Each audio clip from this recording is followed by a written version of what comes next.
Welcome, fellow modeling and tabletop gaming enthusiasts, to the Mediocre Modeler Show. We've got another excellent inbox review for you today, something that I am very excited about, and it's going to be the first time we've actually had competing products reviewed. I'm not going to review them at the same time. I've already done one review, so we'll review the next product. So what I have today is the M16 MGMC from Warlord Games, the actual bolt action model. So M16 MGMC multiple gun motor carriage, also known as the meat chopper, the variant of the M3 half track that mounted the M45 turret and four 50 caliber machine guns used for anti-aircraft purposes, but also did some pretty good work as an anti-personnel vehicle in World War II as well as in the Korean War.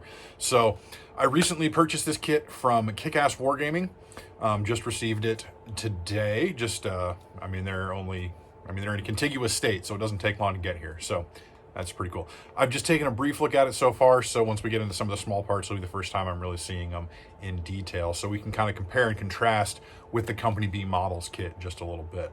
So without any further ado, let's head on down to the bench and see what this kit looks like. It is meat chopper time. So, as typical with some of the bolt action, or with not necessarily bolt action, but Warlord Games packaging, we've got the nice bubble wrap package here. So we'll go ahead, open it on up, and explore our contents. So as usual, we've got the Warlord Games little pamphlet, a little bit of advice on how to work with the kit, because this is a multimedia kit. We've got a resin hull and M45 turret, as well as a bunch of white metal parts. So I aired in the intro, I actually got this from Kick-Ass Mail Order, not Kick-Ass Wargaming.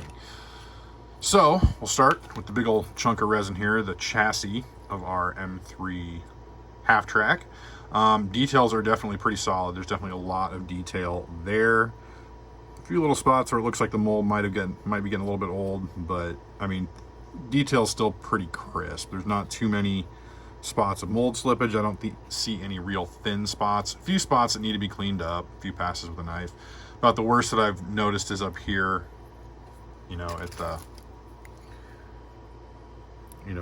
by the axle and the mud flap, which that's about as much cleanup effort as that takes. I think that's actually going to be the mount for the winch. So I'll go ahead and get the other side here. It's a little bit soft in the detail, but that's okay. I can actually see some of the leaf spring detail for the suspension there.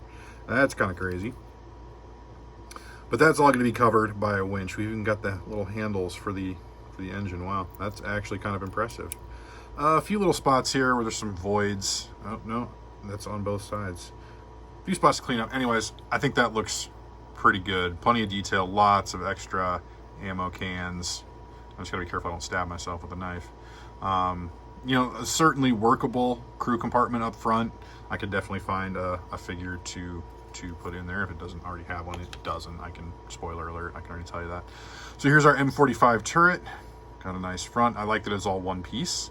And then we've got our gunner's body in there, and then our generator and everything on the back. A little bit of flash, a little bit of excess. So I'm just gonna go ahead and actually trim this out, so we can see just how well this actually fits in its spot. Definitely be a prime candidate for some magnetization. I mean, it'd just be a matter of, trimming this down.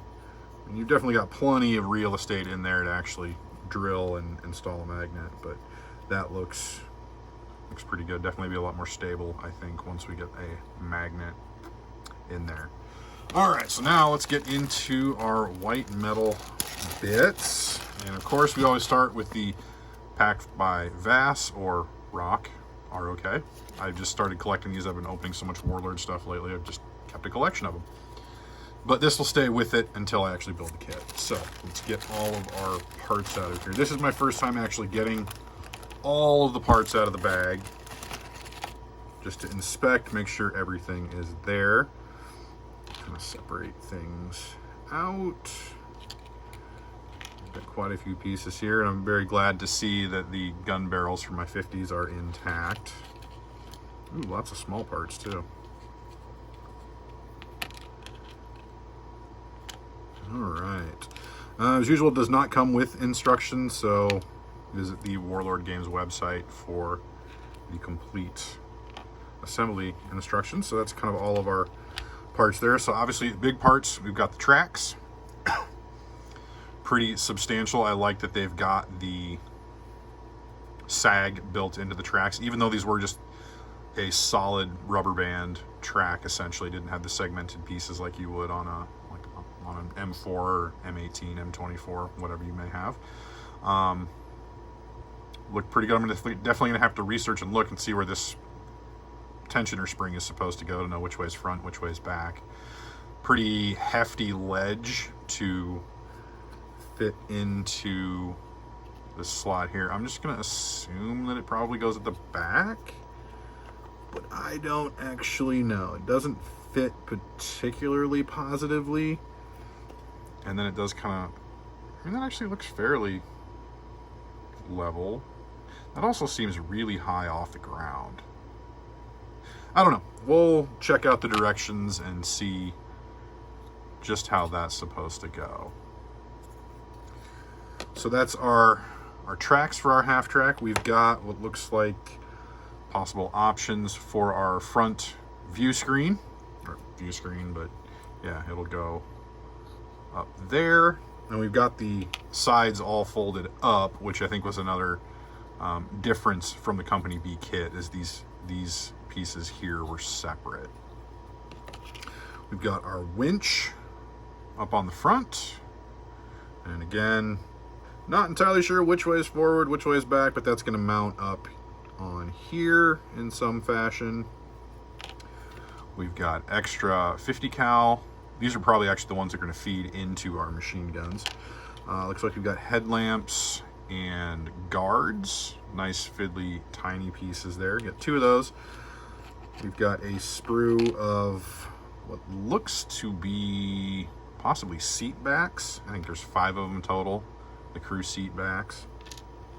We've got our crew head, and he is just going to drop inside the turret right there, like that, right there. Looks like we've got our front axle and a jerry can. Kind of curious as to how this front axle is going to mount. Doesn't really have any particularly positive locating pins. And I mean, well, okay, so those might have enough room to actually fit in there. We'll figure all that out. No need to worry. We've got the actual sight for the weapon system, and a secondary head for our gunner. And then, of course, we've got our quad 50s. Just need a little bit of straightening out. That's not very difficult whatsoever to do.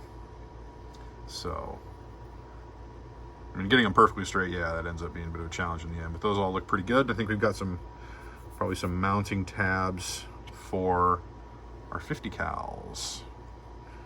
So, yeah, they're all kind of offset. Looks like they're all identical, but they just plop. Actually, I've got them upside down, so they'd go in like that, kind of offset from each other.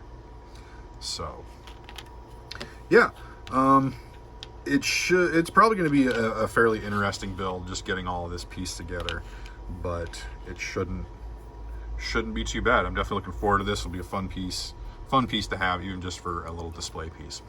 But next, why don't we go ahead, jump on over to the Warlord Games website and take a look at how this thing goes together. So here we are on the Warlord Games website. We've got the directions for the turret. You can see the resin turret, the 2 dual gun mounts, the head, as well as the ammo cans, and then the main sight and how they all go together. I'm contemplating possibly magnetizing this just to see if I can have it pointed more towards the ground to chop up some infantry. So swiping on over to the main body, you can see where the tracks go, the wheels and the axles, the front winch, the interesting combination for the windscreen open, the armored windscreen open, as well as where all those seat backs go, and the headlights and headlight protectors. So should be a fairly decent build. And then we do answer some questions. The tension springs should go towards the back of the tracks. So that's a pretty good thing there. And now we're getting into just some of the pictures of the completed model on display on the Warlord Games website. I'll probably paint mine differently to this, and mine did not come with decals either. But I've got plenty of examples of decals laying around that this should not be any sort of a problem. Well, folks, there you have it, the inbox review of the Warlord Games M16 multiple gun motor carriage. I think all in all, it is probably going to be an easier build than the Company B models, but again, consider the sources. So Company B models is a much smaller company, doesn't have quite the same capacity and everything, even though it's the same media kit. I think, you know, detail and comparison scale wise, everything is probably not far off from each other. I mean, Warlord, again, you get that much of that heroic scale, but it's probably a better kit, but consider it comes from a much larger company. It also has a bigger price tag, so we're talking a difference retail of about $15. With my particular example from the Company B models kit is, you know, if you've seen the review, it's probably worth the $15, but in this case, I'll have two. I can do one up. I've got the parts that I need to correct the other one. So I could have two. I could run an armored list and have two meat choppers. That could be kind of entertaining.